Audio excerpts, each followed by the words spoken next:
Nina, and I wanted to learn more about incorporating vitamin-rich foods like fruits and vegetables into foods for Thanksgiving and after.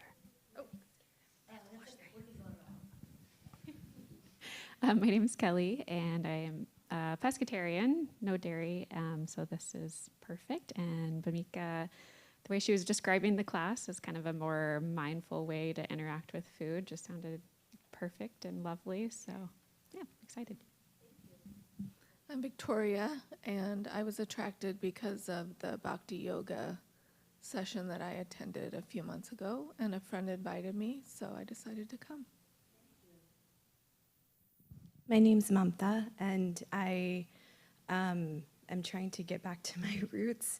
I've had some drastic life changes recently for the positive, where we've done like big Thanksgiving meals every year. It's never really been something that I've enjoyed. And so now this opportunity to kind of align with the seasons and get back to understanding how food, works with our systems and emotions and everything is caught my interest. So that's why I'm here. Thank you. My name is Kayana. I really have been interested in Ayurvedic eating for a long time, and I always feel best when I'm eating vegetarian or vegan, and so I thought this is a good class to come to. I'm Faith, and I just did a 30-day Ayurvedic cleanse. So it was supported by a lovely, I live outside of DC, and it was in a group from a Vedic center. So coming off of that, I was most aware of the idea that most of my eating is emotional, not actually because I'm hungry. And so even if I'm doing that, I want to do it in a more healthy way.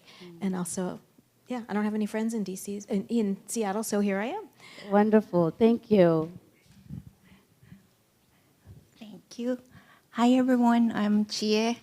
I don't do any of yoga or stuff like that, but super interested in healthy eating and then vegetarian cuisine and medicinal effect on what we eat. So I'm happy to be here. Thank you. And I brought my friend who doesn't know anything. Good job. You did a great job bringing your friend along. Hi, I'm Mac. I don't know anything, You're perfect for this class. but I figured, sure, why not? Yes, thank you. Here I am. Thank you. You'll be my favorite student. Oh, you're going to change your mind pretty quick. Well, you wouldn't know what I'm teaching is right or wrong, so. Well, I'll be backing up on everything that I say, so. But thank you, everybody. We have some friends who are here to help us. I would like you to introduce yourselves as well. Hi, my name is Sandy, and I've been pretty involved with Bhakti Studio for a while now, so I'm here more so to help. But I'm also vegetarian, and I had been for a few years, so yeah, I'm happy to be here. We're doing introductions, and we're talking about what brought you here. What were you most attracted to Bhakti Studio, other events, or this event? Anything you can share. All right. I'm Cynthia. I've been to quite a few Bhakti Studio events. This is my first cooking one, and I'm interested in learning more about Ayurvedic cooking. And I've been vegetarian for a year. So, yeah, just looking for more ideas. Wonderful. Thank you. I also have, you want to introduce yourself, please? Thank you. I'm Ian. I'm kind of whatever someone tells me to do, I'll do so. I'm a ghost today. Thank you. We have two more friends here to help. Hi, I'm Sanji, and I'm here to help Bhumika run this whole show. I've been associated with Bhakti Studio in a long, long time now. It's been ages, and it's fantastic always, these workshops and anything that they host or any kind of events that they do is fantastic and very holistic, and it comes from the heart, and you will definitely feel the vibes. So good luck to you all. Happy cooking. Hi everyone, this is Akshata, and I am the twin of Mac. I do not know anything, and I'm the tag along with Sanji. But I'm vegetarian, and I would love to learn something from here today. Wonderful. Thank you so much.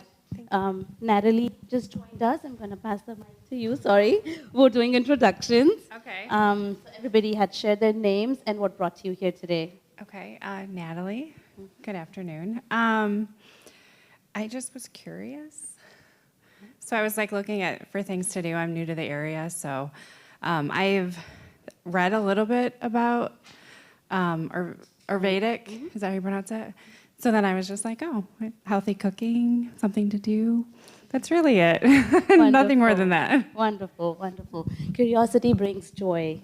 So I hope you'll be able to be part of this joyful experience, and all of you, in fact. So we've been focusing on the Ayurvedic cooking term. Today we're doing things a little different. I'm not going to talk a lot about Ayurvedic principles today. That's what we do usually in our class. Something here and there that would come up, I will be sharing about the spices. But today we're experiencing. What are we experiencing today? We're celebrating Thanksgiving. What is about Thanksgiving to experience? Gratitude, it's in the word. Giving thanks. Yes. So we're going to experience giving thanks. What does it feel like? Has anybody felt it in the body? Like what does it feel like in the body to give thanks? Feels relaxing? Okay. Nourished? Joyful? So we have nourished, relaxed and joyful. And today, let's see if we can bring these relief. Yes. Yes. Yes, that would be something to experience, like in the body.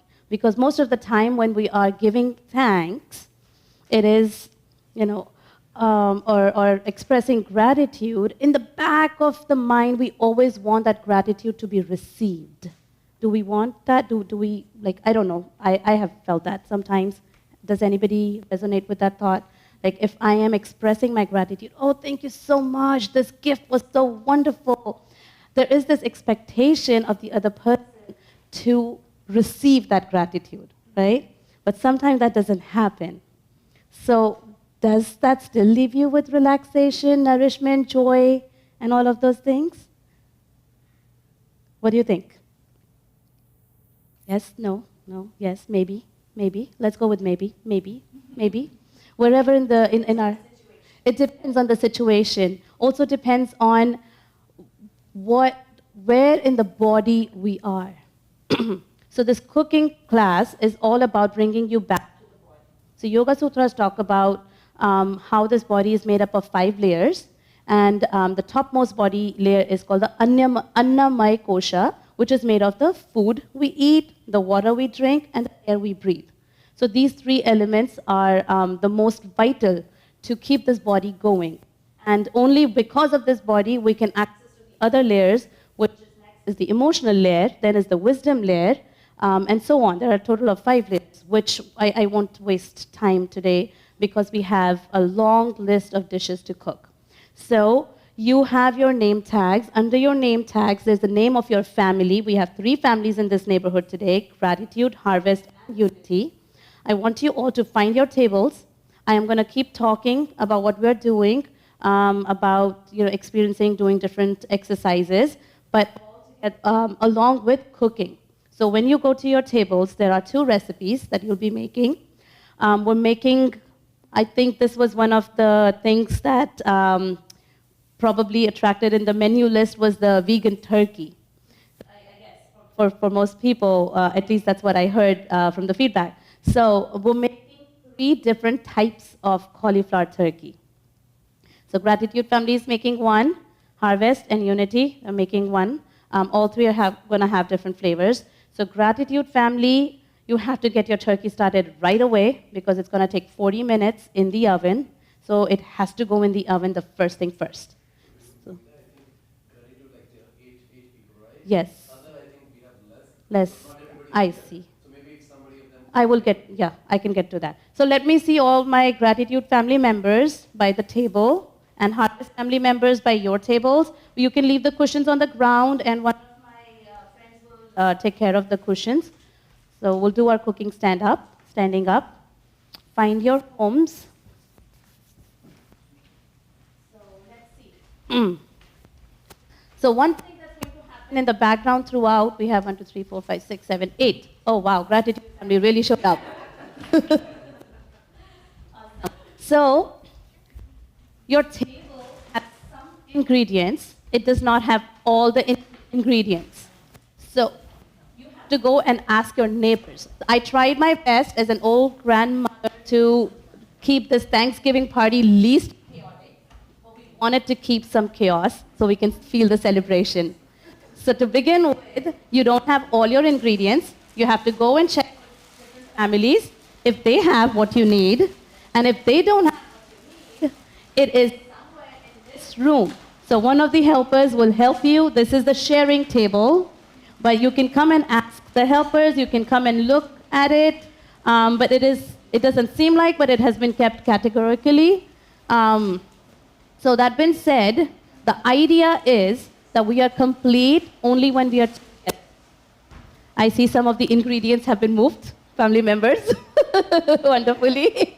That was the next point. I'll get to that also. So the idea is that even though we're family, members in one house, we're a bigger family in a neighborhood. We're a bigger family in the city, even a bigger family in the whole state, and then the country, and then the whole universe. We are one big family. And if you really look at it, anything, just pick up, for example, just say anything that comes to you, Victoria.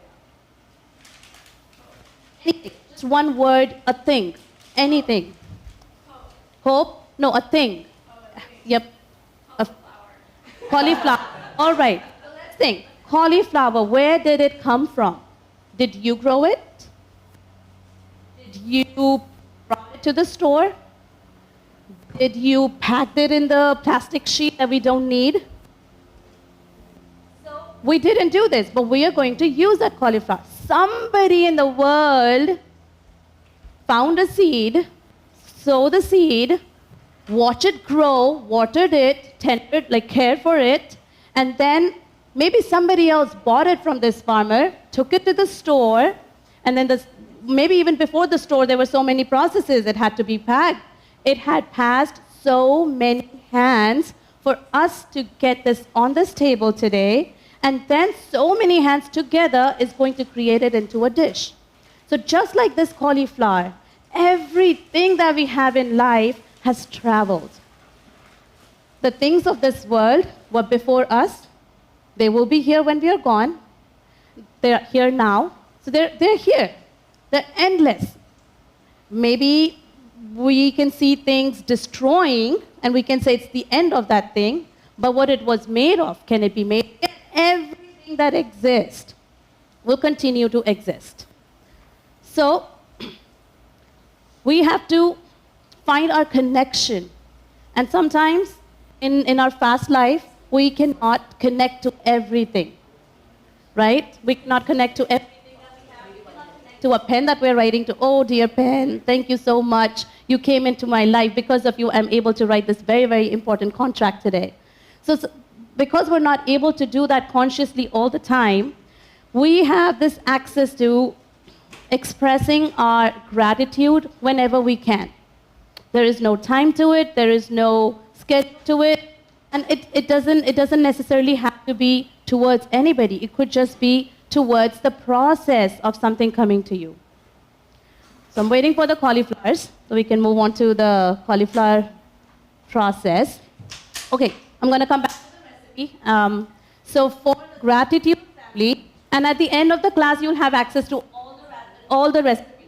So I will be able to share everything that we're cooking here today. So we're cooking roasted cauliflower. This is more Western flavors.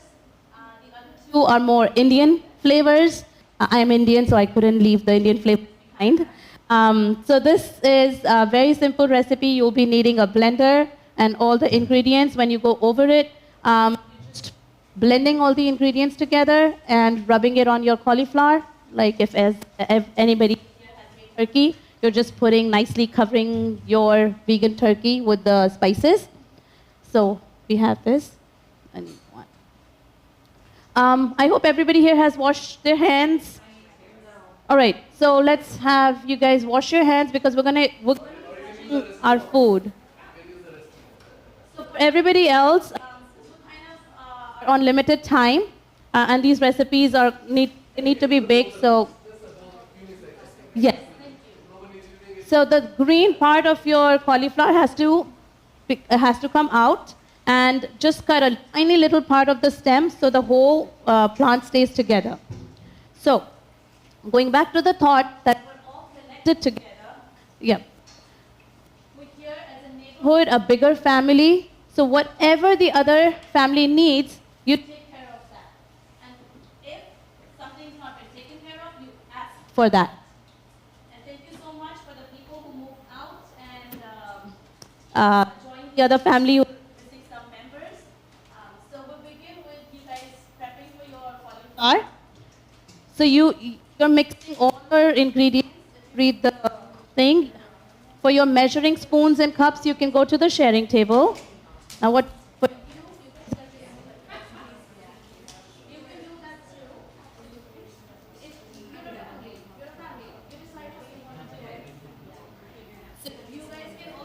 the recipes if you like. You guys can also split the recipes if you like. Come around and talk about the cauliflower at this time.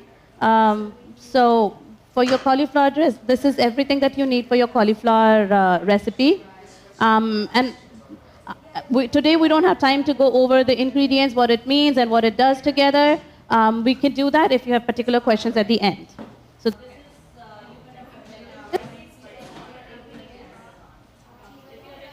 please, you can work. It's up to you. So the first thing first. Yeah, let's put it on saute. So sorry, real quick. First thing first. After your cauliflower is done, you're putting it on. You're boiling this water. When you get to that part, let's get that part first, so that at least the cauliflower starts.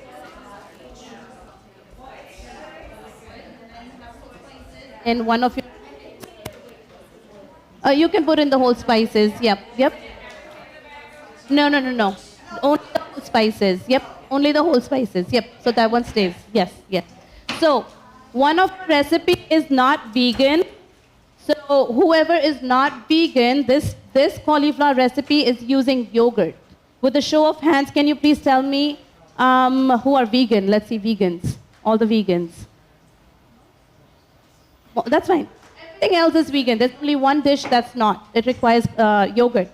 So you guys are okay using yogurt for your recipe? Okay. Eventually we're sharing the recipes, but while you're creating. This one used for your mix. This one's for your salad.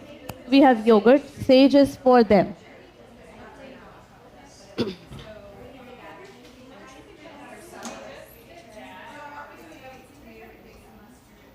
Okay. What was it?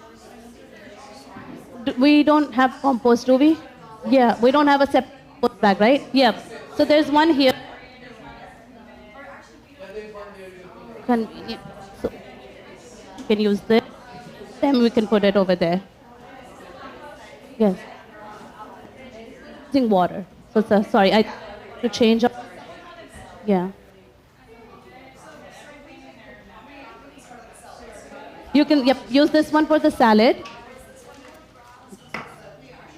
This one is for the mixing your this thing. Yes. And for the salad, I have to tell you something about the salad. So get it? You're doing the kale salad. You tell them. You're doing the chick. You're doing that too. You can buy it and start the second recipe too. So you're doing the kale salad. So for the kale salad, start getting the stems off of the kale, and then I'll come. Yeah. Is this washed? Okay, you can take it. I'll get to you over there.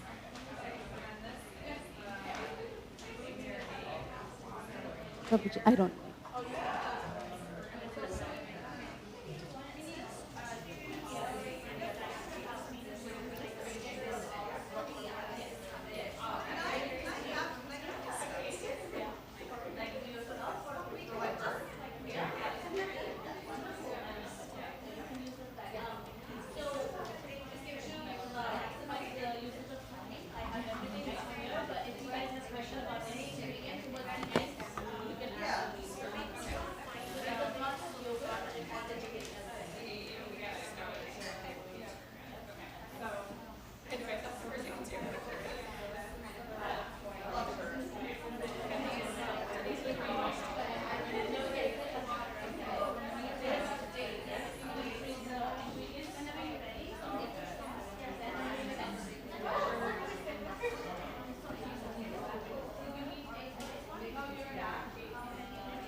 salad, which is kale salad, and I need everybody to hear because this is one of those moments that I'll be throwing Ayurveda during this festival celebration. So when you eat raw leaves, it produces bloating inside your stomach, right? So according to Ayurveda, you're supposed to eat cooked foods only. However, we love our salads. We can't give up. We can't cook our lettuces and kales and all the greens. We like that crunch, right? So one way to lessen that bloating effect is that you massage. The reason we're using hands to cook is because when your hands get in touch with the food, it not only adds on to the good bacteria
All right, families of this wonderful neighborhood, I need your attention for a minute. Families of this neighborhood, I need your attention. Thank you. I just got an amazing question.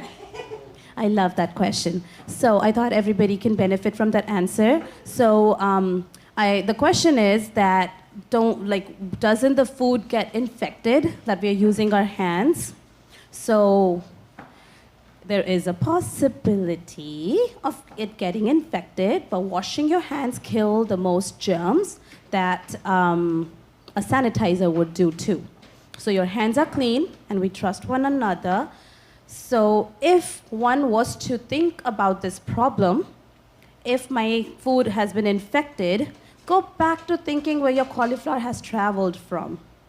It has passed so many hands, it has passed so many coverings of sprays and plastic, etc., etc. So it has already been through so many hands. Now it's time when you're cooking, and it is completely safe to use your hands. Our bodies are magical, miraculous mechanism. Like it's an amazing machine. Our body has a way to fight infections if you're eating the right food. Now, unfortunately, we live in a time where right food is not easily accessible unless you're growing your own food and you're cooking your own food, which is near to impossible. So, my opinion, and also the understanding that I have received through Ayurvedic principles, that it's completely safe to touch your food. Not only it is safe, it is actually medicinal. It's actually medicinal. I'm sorry if I was too loud for that. But it's actually medicinal. You know how? Does anybody know where vitamin B12 comes from? Dirt. Sorry, that was loud. Yes. No, that was perfect amount of sound. So B12 comes from dirt. And now most of our bodies are lacking B12 because we're so scared of touching the dirt.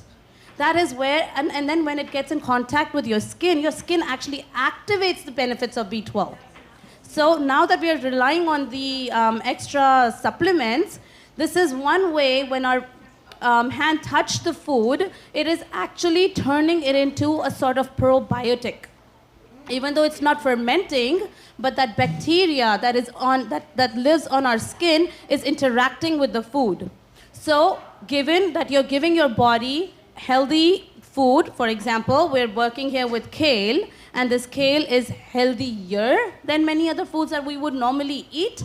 It has the ability, or it gives, or it provides body the ability to fight that bad bacteria. That being said, it is completely understandable if that touching the food ekes you out, you don't have to. If that ekes you out to eat that food that's been touched by hands, you don't have to. This is something we're talking about Ayurvedic principles, so we promote in this class that we do that, but it's completely okay if you don't interact with that food the way you don't want to. The most important principle of Ayurvedic cooking is that you must feel happy. You must be there while you're cooking. So that is the most important principle of Ayurvedic cooking, because if we bring in that disgust or anger or any kind of negative feeling to the food, it actually transforms into your body. Whatever feeling we put in the food while cooking, it actually goes into the body. And this is something you can do an experiment with. I'm gonna let you go back to cooking, unless anybody has more follow-up questions about this. And I'll talk about experiencing how the feeling feels when it goes into the cooking. One good example is to imagine that how this one person who cooks for you, like your grandmother or your mother, and you remember the taste of that food all your life, because it's not the food, it's that taste. It's that emotion that has gone into your body, that's stored inside the body because of that food that was served to you with love. So I'll let you guys go back to cooking, and please ask as many questions that come up during your cooking, and if it's something like such an important question, I will ask for your attention again. Thank you. Thank you for asking that question. And you do. Yes.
A quick note, guys. Need your attention real quick.